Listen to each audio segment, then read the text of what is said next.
आहे की यांचे दाखवायचे दात आणि खायचे दात हे वेगळे आहे.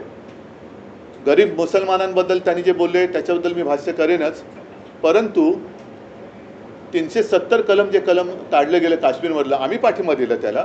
याचं कारण ज्या वेळेला तिथे जी काय अंधाधुंद एक बेबंदशाही चालू होती आणि अनेक हजारो काश्मीरी पंडित हे आपल्या देशात आपली घरं सोडून आपल्या इतर राज्यांमध्ये निर्वासितासारखं फिरत होते, तेव्हा हिंदू हृदय सम्राट शिवसेना प्रमुखांनी त्यांना महाराष्ट्रामध्ये आश्रय दिला.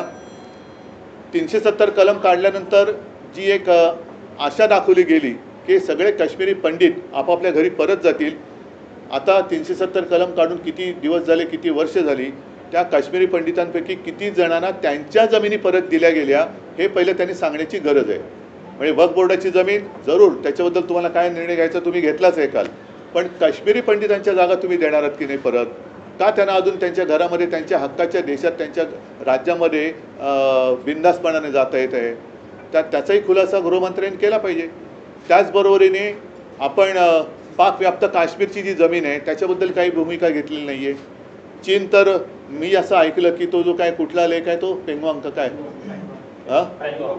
काय आहे पेंगॉंग लेक, तिथला जवळपास 40,000 वर्ग किलोमीटरचा भूभाग त्यांनी व्यापलेला आहे. आपण कोणीच त्याच्याबद्दल बोलत नाही आहे. ठीक आहे, वक्फ बोर्डाच्या जमिनी तुम्ही त्या ताब्यात घेणार असं दिसतंय, म्हणजेच काय की जमिनीवरती तुमचा डोळा आहे.